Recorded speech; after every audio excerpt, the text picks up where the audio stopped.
Hello, hello, hello, beautiful souls. How are you guys doing today on this amazing Tuesday, January 2nd? Happy New Year. Those of you who did not get the Happy New Year wishes from me yet, as I only went live in the group yesterday. Give me a second. I just want to make sure my video is up on here as well, so I can see the comments as they come through without, because I don't see them properly on my phone. Okay, there we go. So now I got all the pages open and we are ready to rock and roll.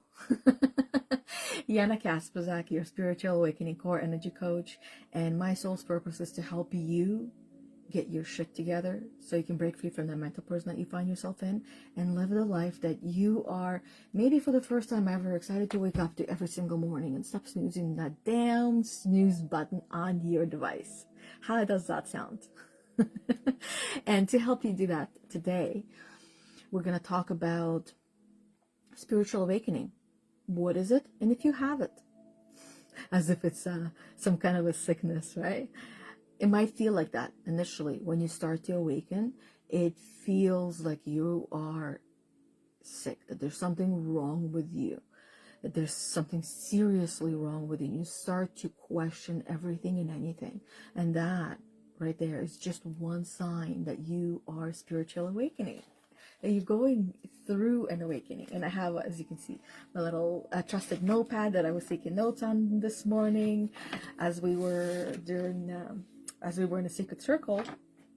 I already started thinking of the things that I believe are important in sharing when it comes to spiritual awakening, so that way you can start to see that there's absolutely nothing wrong with you, that you're perfectly fine.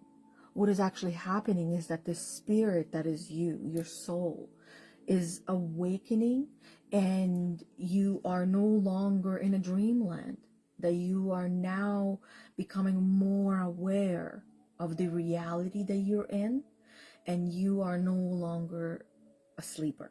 You're no longer sleeping, that you are waking up. Some people don't get to experience this, and while many others do. And either journey is a tough journey, but one journey has, as long as you're doing something about it, has a very positive end result, while the other one does not. It just stays the same and nothing changes. So, I have 22 signs that you can tell that you are spiritually awakening.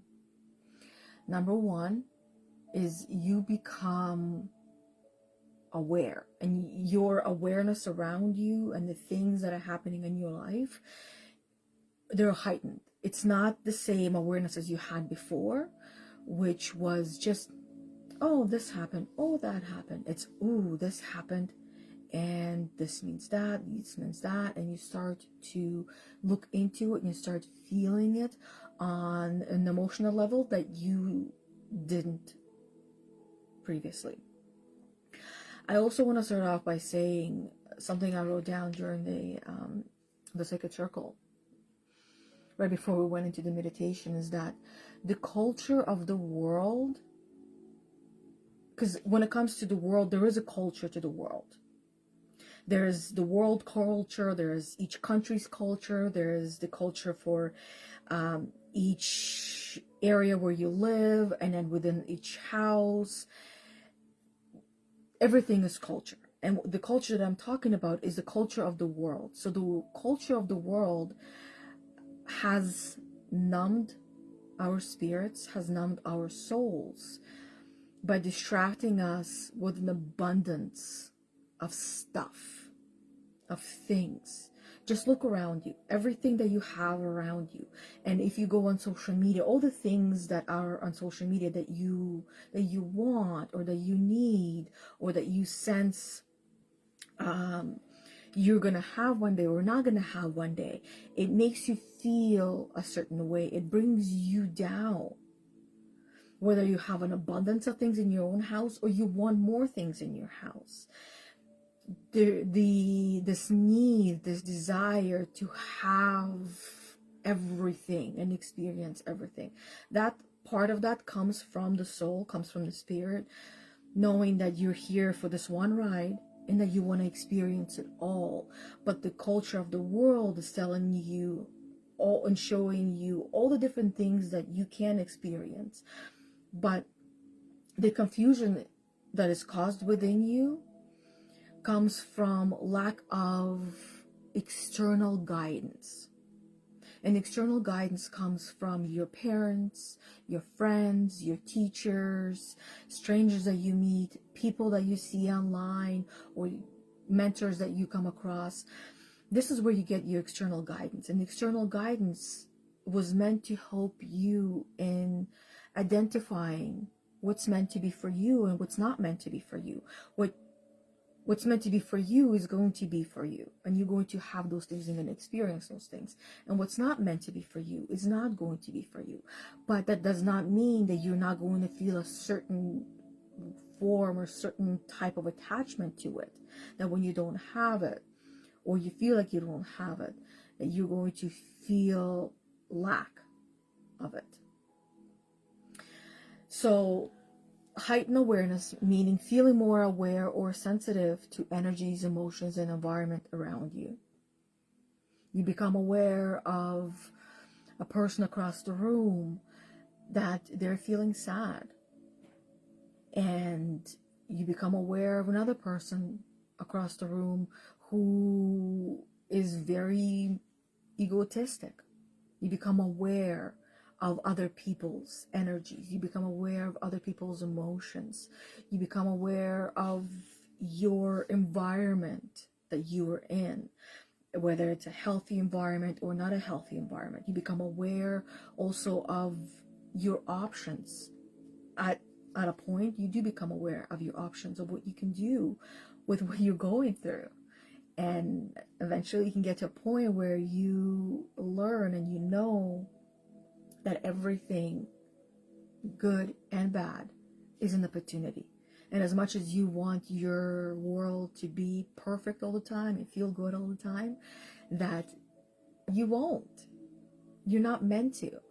Because how can you truly feel good if you don't know how bad feels? Otherwise, it would be just one state, the good state, and that's it. You know what's good and the opposite of the bad. You know what success is and the opposite of failure. You know what love is in the absence of it, because everything is love. You experiencing failure is an opportunity for you to experience and practice the skill of love, which is not necessarily a skill, but it is all that we are. I see Vitella was on here. Merry Christmas and Happy New Year from Indonesia. Merry Christmas and Happy New Year to you as well from Canada here, Vital. So heightened sense of awareness is the first one. The second one is seeking meaning. And as I'm going through these things, I'm only going to share 22. There's more than that, and each one can be elaborated in depth. But I'm going to share just the 22 ways 22 ways of how you can tell that you are going through or growing through spiritual awakening, depending on what part of the awakening that you're going through.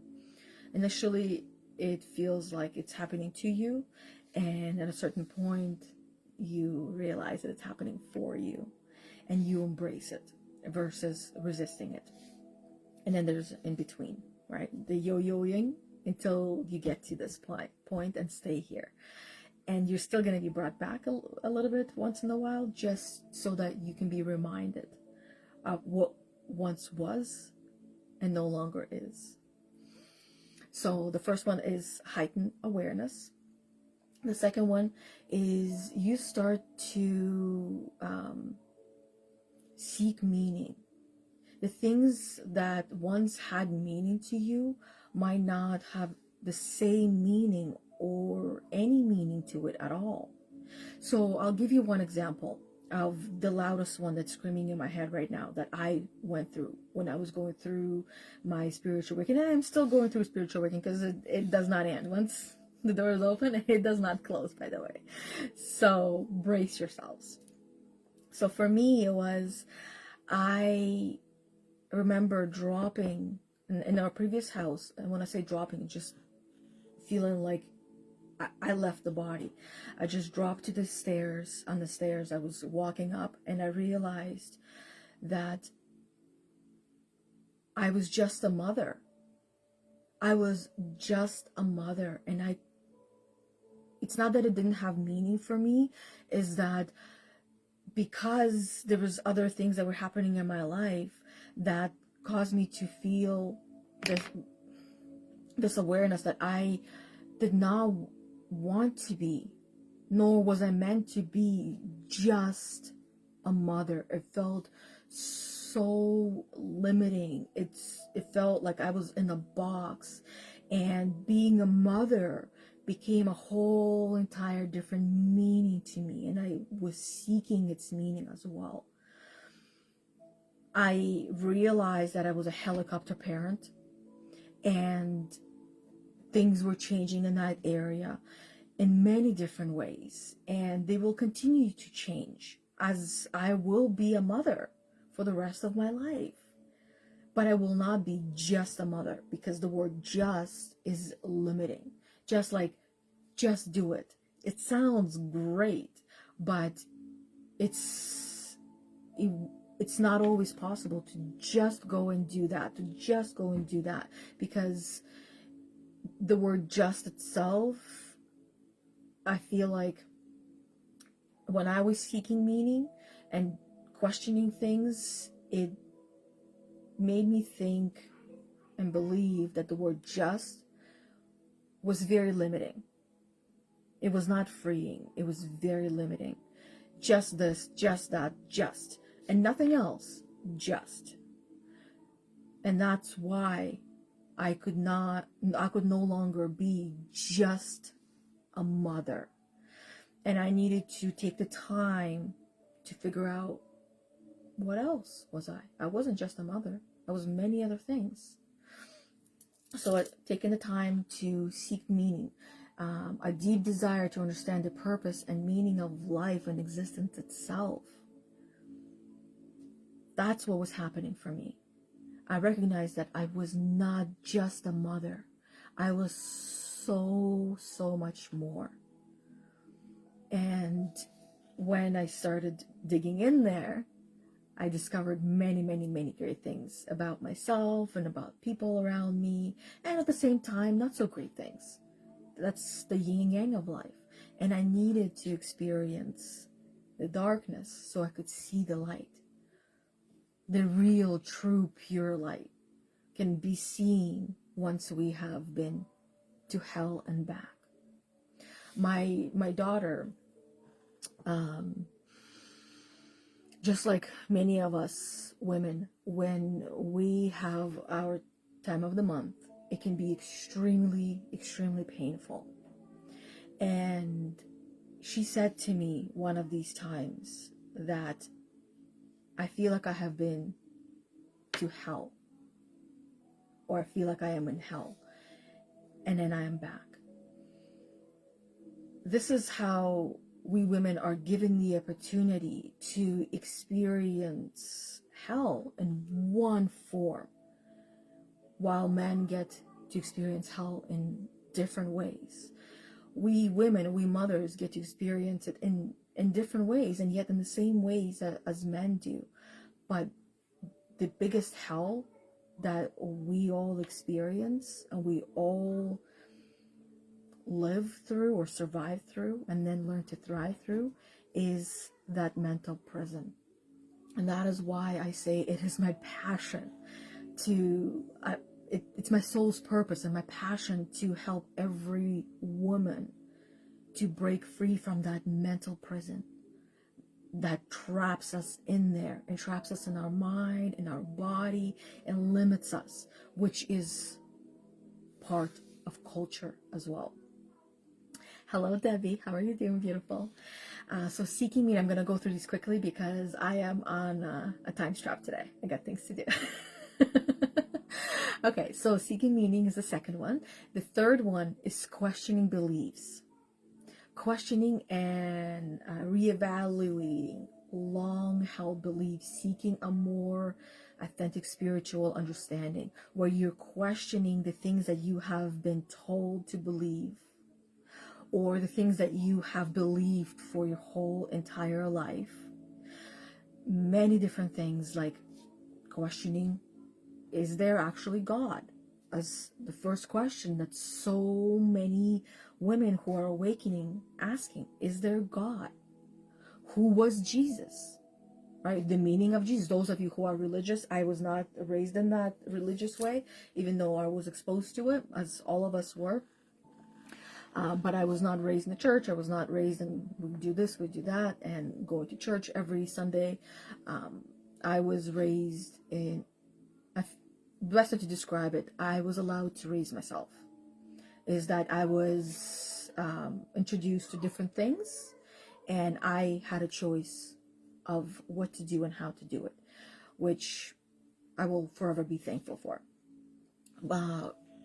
Feel free to share what beliefs you were questioning when you started going through your spiritual awakening, or as you continue to go through your spiritual awakening. What are some of the beliefs that you are questioning or was questioning? You don't have to share if you don't want to, but you can. I always invite you to do more of a share of what did that questioning lead you. The questioning that I had was just a mother. I will continue on that same trajectory. That I recognize that that was the conditioning that was put onto me, not just through my family, but through the whole entire world. How the husband and wife, you get married, you have kids, and then there's the steps that you gotta go through. You have a house, you get a cat, you get a dog, or a pet, whatever animal you get. Picketed white fence, if you have those. Make sure the house is perfect and tidy and organized, and all of these structures that have been put in place and expectations that weighted so heavily on me. And that was actually one of the biggest reasons why we decided, but I know the decision was mostly mine, and I will own that, decided to sell our big house and downsize into a smaller house so we can enjoy life in different ways and not live in a way of walking the literal steps where I had found myself collapsing on those steps, on those stairs, and seeing my whole life flash in front of me in a way, and recognizing that I wasn't going to understand all of it at once. It was going to come to me in bits and sizes, digestible bite-sized pieces, so I can digest them and understand them. And one of those things was this ladder of must own a house, must be big house with lots of space, so you look and come across as very well off and achieved in success. That's how you reach success.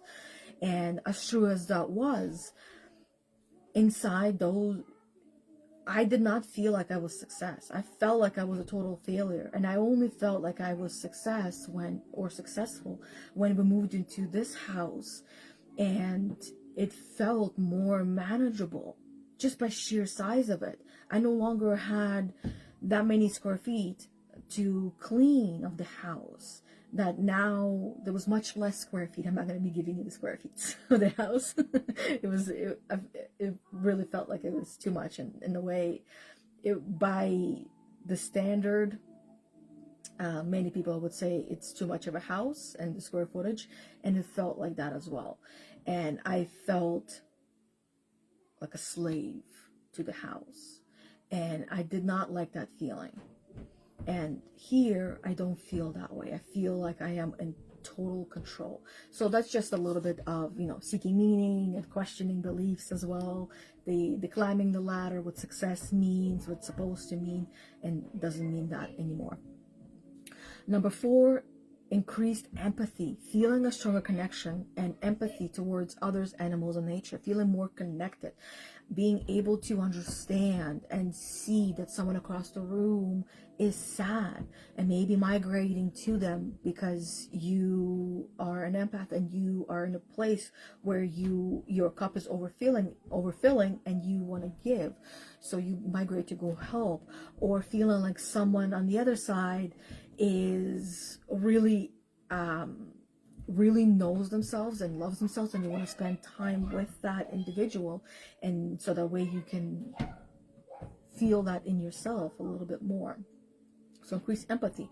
Number 5, emotional release, experiencing intense emotions or sudden emotional shifts without any apparent reason, where you're feeling really down, really low, and you don't know why.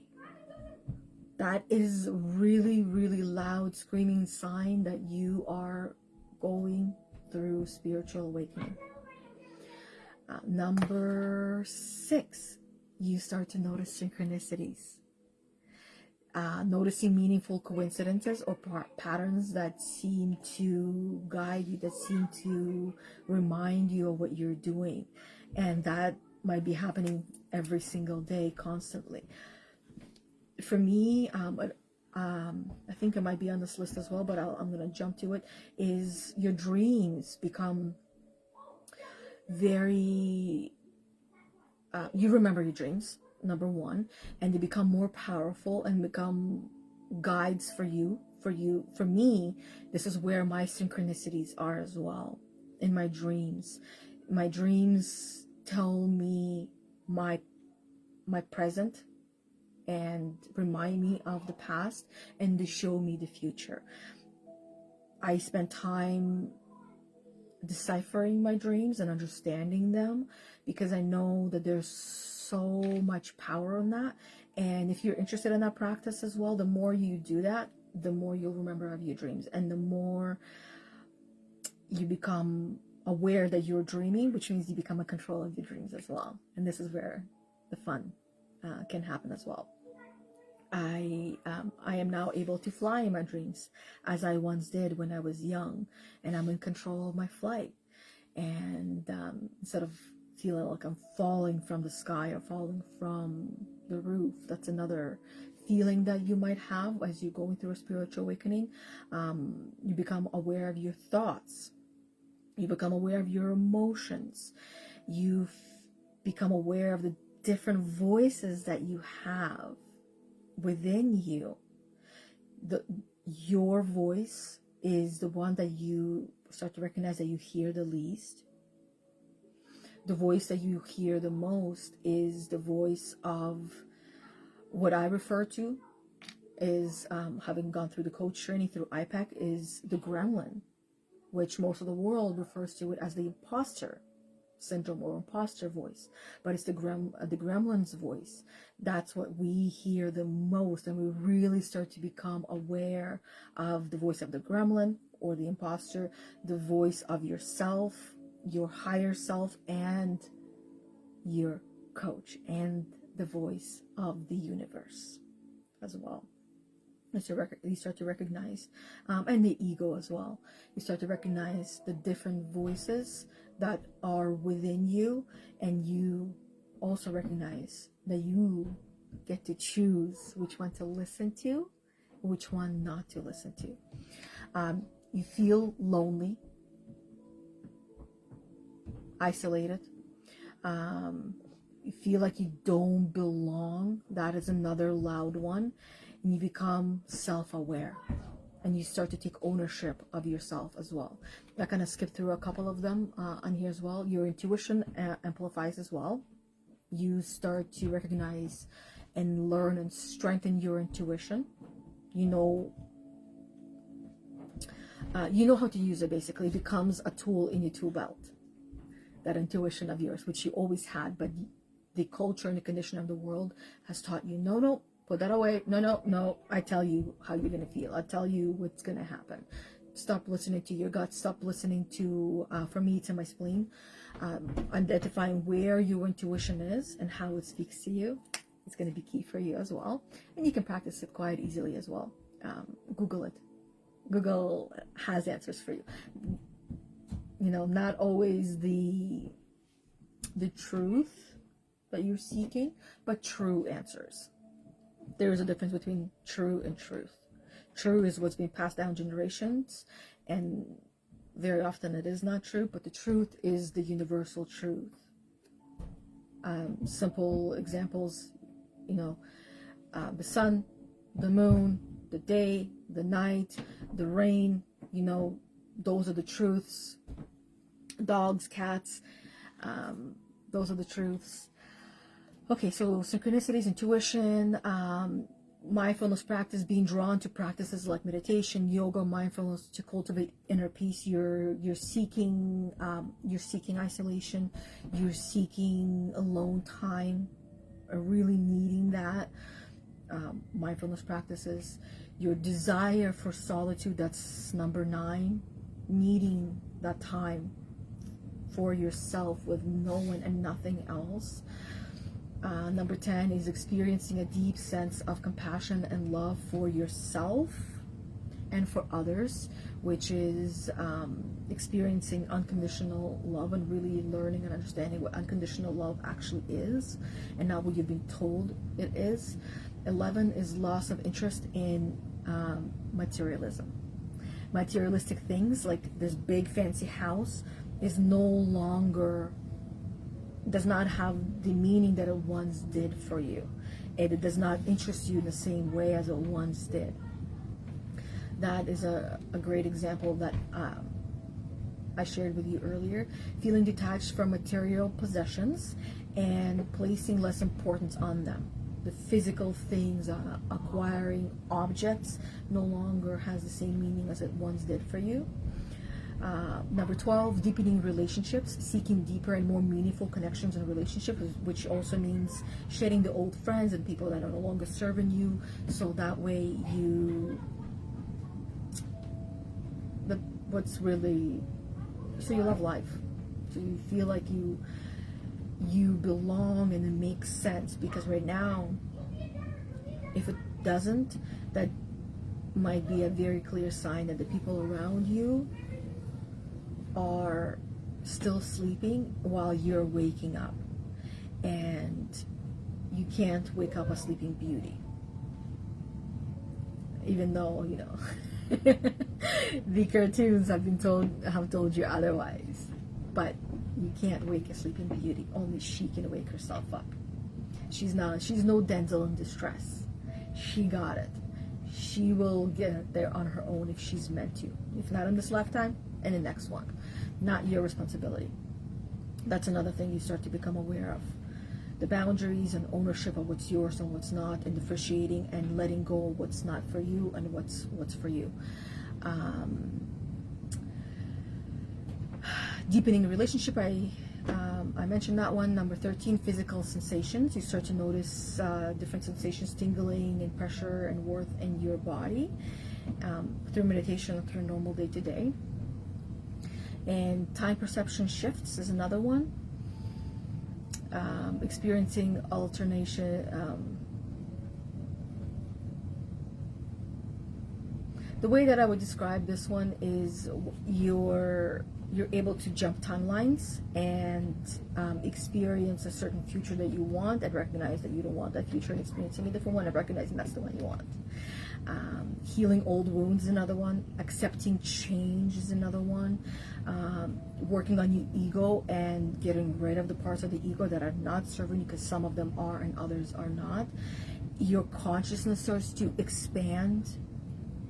You become a different being, different person. What else? I'm just really quickly going through them. I'm not even numbering them anymore.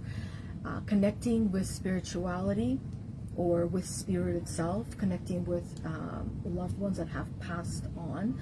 That is something that you might become might go through unawarely, where you're not aware of it, or unawareingly, if that's another proper way of pronouncing that word, but you are able to connect with spirit, and through, whether it's through a spiritual practice or just an experience that you go through and you are maybe like in shock afterwards. Seeing your past lives through meditation, experiencing your past lives through meditation, that one was a great one for me, or powerful one for me. Connecting the dots with something that happened through your life, and now you knew it had meaning, but you didn't know what it was, and now it has meaning, and now you know exactly what it is, and it makes sense. So you're connecting the dots from your past experience into the now, and that's how it was meant to be, that you could really learn from your past and use it in the now. And then you become aligned with your purpose, and that one takes quite a bit of time for everyone. Hey, you can come say hi. There's my beautiful daughter who wants to come and say hello. Hi. Hello. I look so shiny. You look and beautiful. It's 12 o'clock. Yes, I know. We're gonna be running out the door. And Dad apparently called you. Yes, but I'm on here. I'll call him back when we're done. We look alike. Right Yeah. now. Just, my hair is curly, yours is straight. So I'm just wrapping up really quickly. So alignment with your purpose, this is something that takes quite some time to connect with, for all of us to really know what our soul's purpose is. And it took me a minute to really know this is what my soul's purpose is, to help you all ladies to get your shit together, so you can live the life that you've only been dreaming of so far, or imagining in your zoning out moments, or in your dreaming moments, where you're zoning out, but you're in a dream in a way. You smell good. Oh, thank you. So do you. And the last one is inner peace, experiencing moments of profound peace and serenity, even amidst chaos and challenges. Yeah, inner peace is what we all want, and when the way to get there is through, not around, but through that mental prison that we each experience. Each and every one of us has a mental prison, has been there, done that, or is there, or visits once in a while, because it's a powerful reminder of what once was and no longer is, what was and what's possible. A reminder that we are unlimited, even though the world is doing everything it can to limit us and remind us of our limits. And when we start to awaken and we start to question everything, questioning status quo, questioning everything that we have believed so far, everything that we've been told, questioning our limits and breaking through those limits and creating and setting new limits for ourselves, the ones that we want. Right, Mila? Yes. Anything you want to add? I don't know. You just want to go. No, I just was waiting to say that Debbie is your #1 fan. Oh, yes. Thank you, Debbie. She's my #1 fan on here. Yes, she is. Thank you for recognizing that. Yeah, I know because she's like she appreciates it. doing the chats and stuff. Yeah. Like She engaging. says lovely hair and hello and thank you. Oh, I didn't say that. Yeah. Actually, I did. And then Debbie said, I think I've always questioned things my mother once said. I thought you grew Out of that? You grew that. Nope. I thought you outgrew that. Yes, I'm reading backwards. Like, I thought you outgrew that. Outgrew what? Yeah. I think we outgrow some things and some things we don't. And then the questions that we're asked, they're helpful and sometimes they are not helpful. But, or if they feel like they're not helpful, but they can become helpful if we learn how to turn them around to our own advantage and not the advantage of the other person, because that's what they're meant to do for themselves. just like we're meant to do that for ourselves. But other than that, I hope this was helpful. That's fine. I figured. I hope this was helpful. And the loudest one that I want to leave you with is this. The loudest feeling that allowed me to start to recognize that I was going through a spiritual awakening was the feeling of loneliness, that I'm alone, nobody gets me, nobody understands me, there's no one else like me, I'm the only one going through this, I can't do this, it feels like the whole entire world is on my shoulders, there's so much expected of me, and there's just one of me, and just really recognizing the limits that have been put on me and given to me without my say-so, because I was a little kid and I was not aware. And all of us have limits put on us through our parents, through our friends, through strangers, through teachers, through social media, through TV screens, through everywhere you look. But each limit is an opportunity for you to challenge it. To challenge. Is this the one that I want? Or is this the one that I don't want? What do I want to do with this one? Or maybe nothing. Anyways, that is all. Thank you very much. Happy New Year once again. Oh, yeah. And we will see each other on the next Tuesday, where I will bring you another story with Yana Kasperczak. Mom, I'm called Bethany at 4. No, not today. Not today. So thank you, everybody. And until we see each other next Tuesday or tomorrow in our Facebook group, Heal the Unicorn, Spiritual Awakening for Women, where Bethany and I will be doing a live podcast, Heal the Unicorn. And if you're not a part of the group and you enjoy these types of videos and content, then I recommend and suggest you go and check it out and see if it's for you. It's and really good. Watch all the podcasts and get your shit together videos that I do on Thursday in there. But other than that, we gotta go. We got things to do. Bye, everybody. Thanks for being on here.